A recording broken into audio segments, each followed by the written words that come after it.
The mockery. The bloated alien generals laughed when the humans showed up for war. Their laughs died when they saw humanity's secret fleet unleashed. There were 400 warships from every corner of the galaxy parked around the Epsilon Eridani star. Each sleek alien ship bristled with weapons, gamma turrets, plasma cannons, and phase-shifting torpedo tubes, ready to fire on command. The generals and admirals were confident, smug. After all, their 1,000-year-old empires had conquered worlds in every spiral arm of the Milky Way. A lone human freighter captain had hijacked precious ore from the Zorion 2 solar cycles ago. The nerve. An upstart human smuggler made off with some crystals from the Calarian. The cheek. The Varian complained of illegal human colonies on their border worlds. The gall. The Alien War Council gorged at the audacity of these humans. They all agreed humanity was a primitive species just starting to tiptoe into a galactic arena it didn't understand, nothing more than an irritating gnat to be swatted away at their leisure. Meanwhile, in a top-secret bunker on Earth, the Global Defense Council watched a hacked transmission of the alien meeting. Admiral Reeves and his officers listened stone-faced as the extraterrestrials mocked and derided humanity. But their secret fleet was ready. Their revenge would be brutal and decisive. All they needed was the right moment to strike. Without the element of surprise unleashed at the perfect time, the human race would burn. But the arrogant alien empires were about to find out what happened when they provoked a lesser species one too many times. The attack on Titan 17, High Commander Zorth stood on the bridge of his Venian dreadnought, the Conquest, as it hung in orbit over the human colony on Titan 17.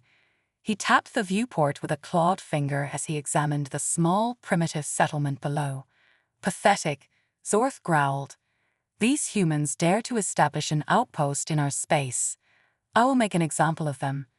All ships, commence orbital bombardment.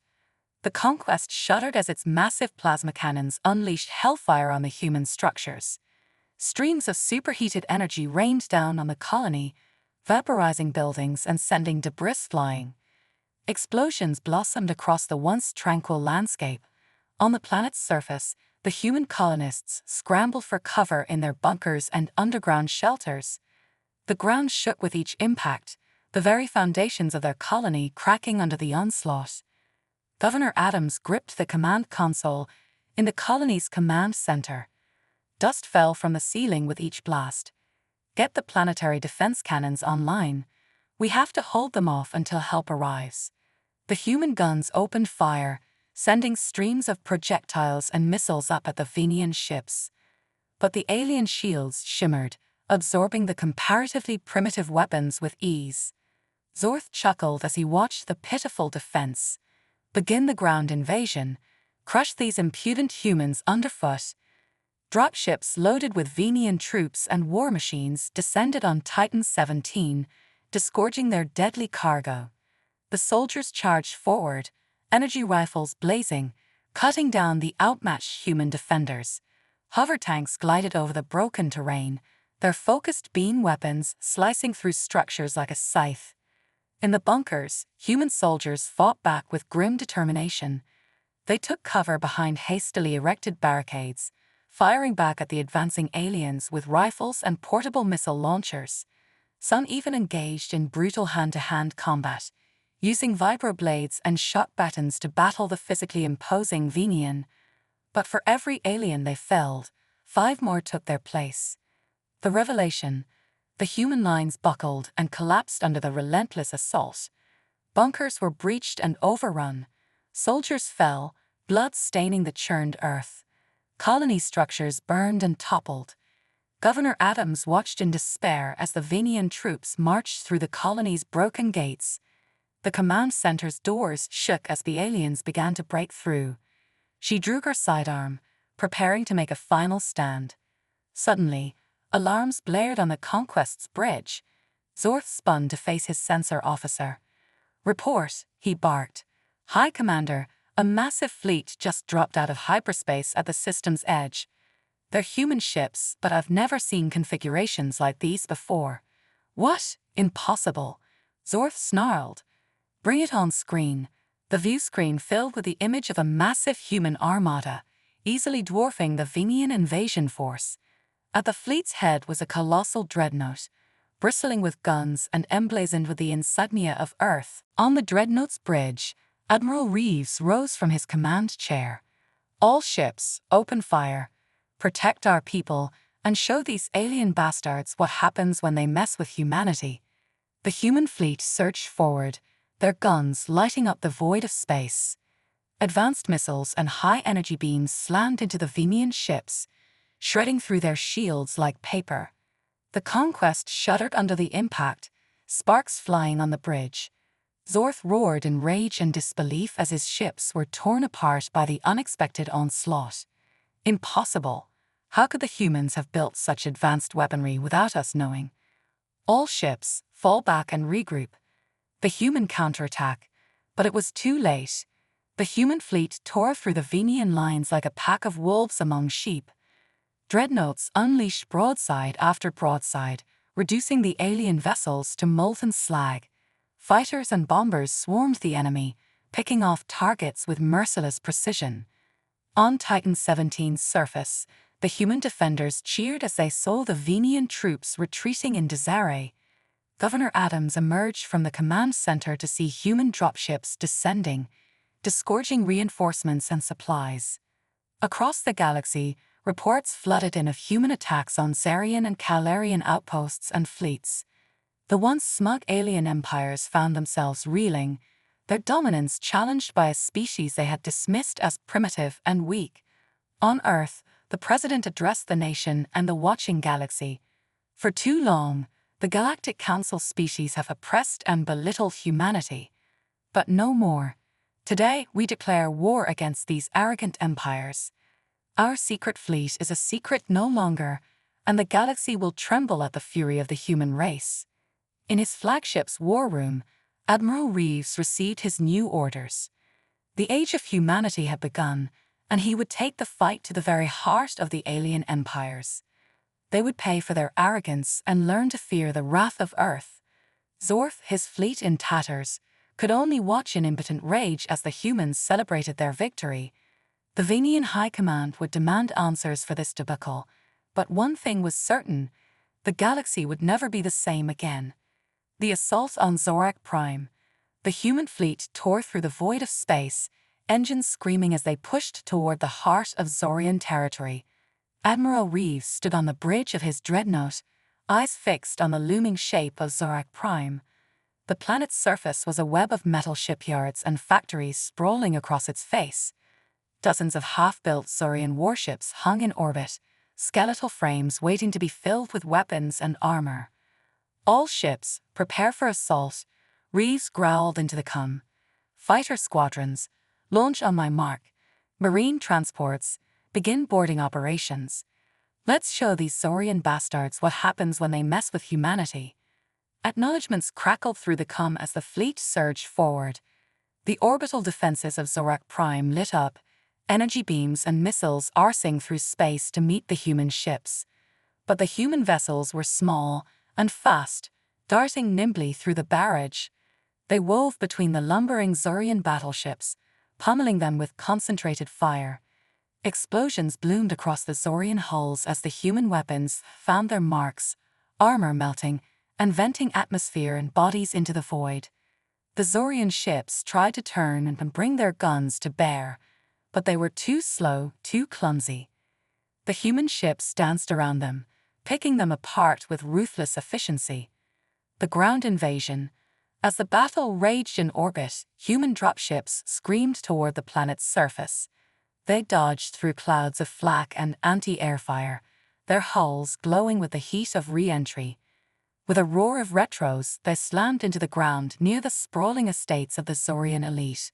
Ramps slammed down, and human marines poured out, encased in sleek black power armor. They charged forward, weapons spitting death.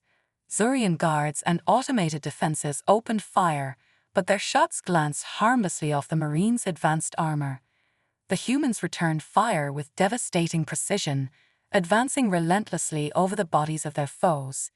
In his palatial estate, Ambassador Crack stared in disbelief at the security feeds. He watched as human soldiers smashed through his gates, cutting down his guards with brutal efficiency. Krazak slammed a fist on his desk, teeth bared in a snarl. "How dare they?" he roared. "How dare these primitive upstarts attack the heart of the Zorian Empire? All forces, counterattack. Drive them back." But it was too late. Across the planet, human troops were storming the shipyards and factories, capturing the half-built warships and turning the Zorian defenses against them. The planet's surface was a chaotic battlefield, explosions and gunfire echoing through the air. The victory.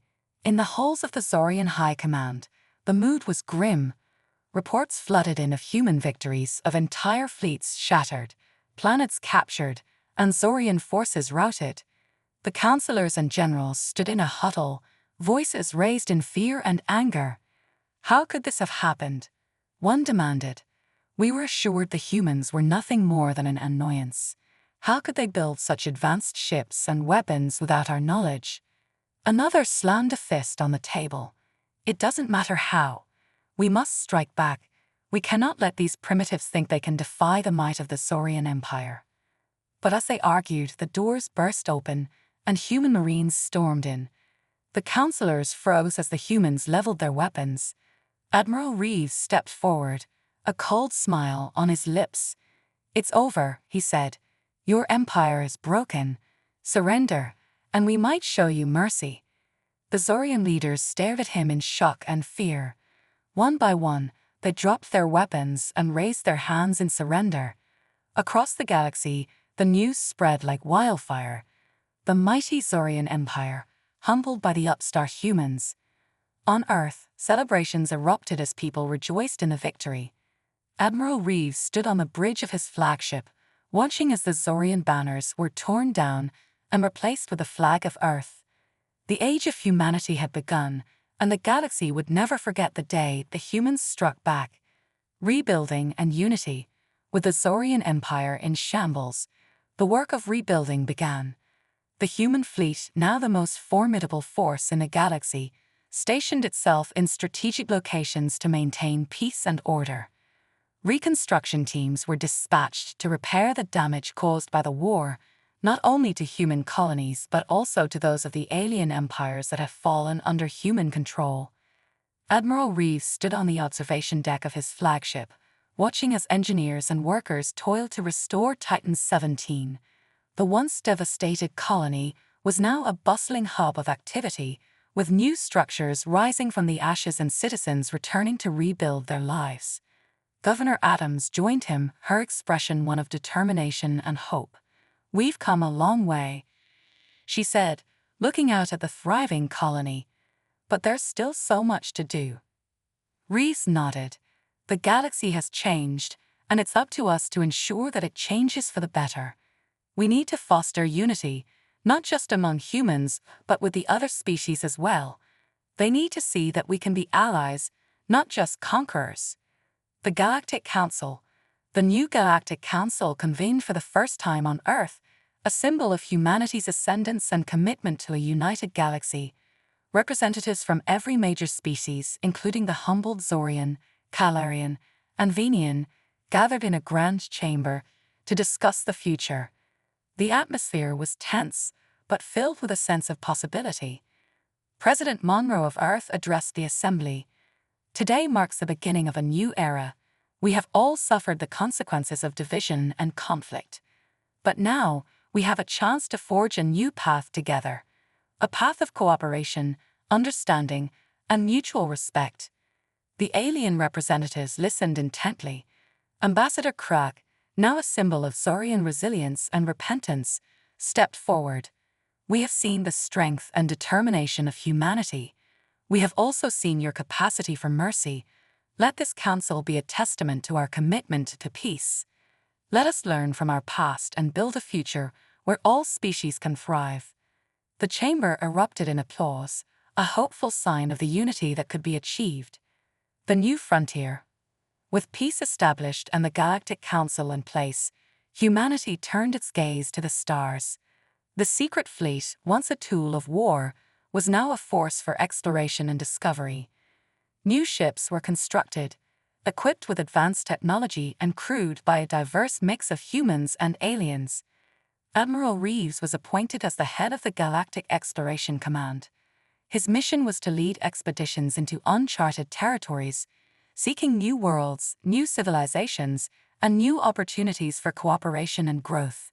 The first of these expeditions, the Horizon Initiative, set off from Earth with great fanfare. Captain Elena Torres stood on the bridge of the flagship Horizon, her crew a blend of humans and aliens working together in harmony. "Set course for the Andromeda sector," she commanded. "Engage warp drive." The stars stretched into lines of light as the ship surged forward, leaving the familiar behind and venturing into the unknown. Discoveries and challenges. The Horizon Initiative encountered wonders beyond imagination. They discovered ancient ruins on distant planets, remnants of civilizations long forgotten. They made contact with new species, some friendly and eager to join the Galactic Council, others wary and distrustful. Each encounter brought new challenges and opportunities. On the planet Xanthia, the team found a massive underground complex filled with advanced technology.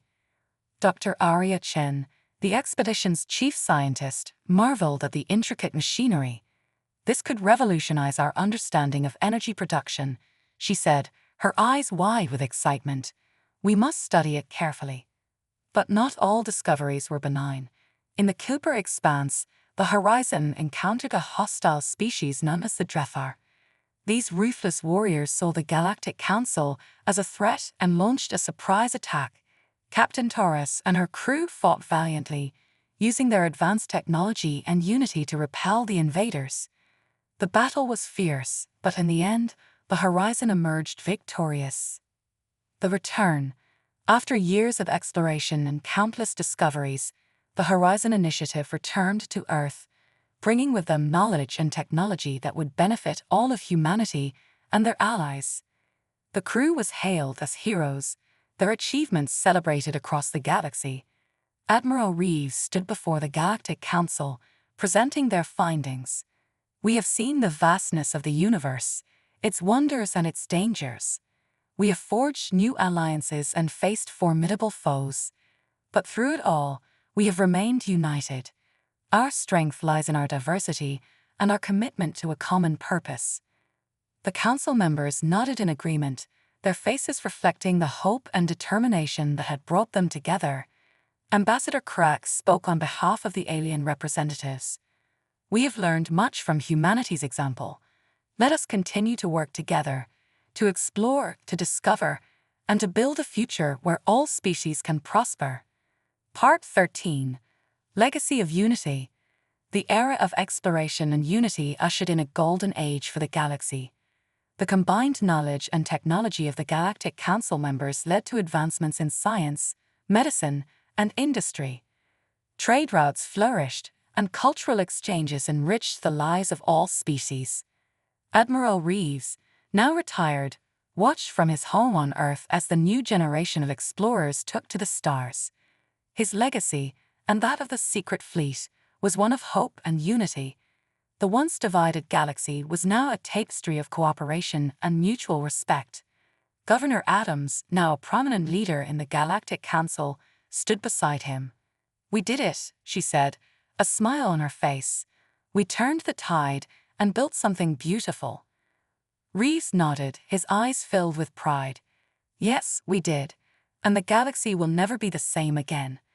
As the stars twinkled above, humanity and their allies looked to the future with hope and determination, ready to face whatever challenges lay ahead, united as one. Seeds of progress. The Galactic Golden Age continued to bloom as the seeds of progress were sown across countless worlds. Scientific conferences, cultural festivals, and interspecies collaborations became common occurrences, fostering a deep sense of camaraderie among the diverse inhabitants of the galaxy. On the planet Arcadia, known for its stunning natural beauty and thriving research institutions, a groundbreaking scientific symposium took place. Dr. Arya Chen, now a renowned scientist, presented her latest research on the energy technology discovered on Xanthia. This technology, she explained, has the potential to provide clean, limitless energy to every corner of the galaxy. It's a testament to what we can achieve when we work together. Her presentation was met with resounding applause, a symbol of the collective optimism and ambition that had become the hallmark of the Galactic Council. Scientists from various species exchanged ideas and knowledge, pushing the boundaries of what was possible. Guardians of peace. As the galaxy flourished, the need for guardians to maintain peace and security became increasingly evident. The Galactic Defense Force, GDF, was established, a coalition of elite soldiers, diplomats, and strategists from all member species. Admiral Reeves was appointed as the honorary commander, his wisdom and experience invaluable to the fledgling organization. Commander Jax Tane, a seasoned human officer, led the GDF's first mission. The remote colony of Eloria had reported unusual activity near its borders, and tensions were rising. "We must approach this situation with caution and diplomacy," Tane advised his team. "Our goal is to ensure peace and protect the innocent." Upon arrival, they discovered a group of renegade Drethar attempting to destabilize the region.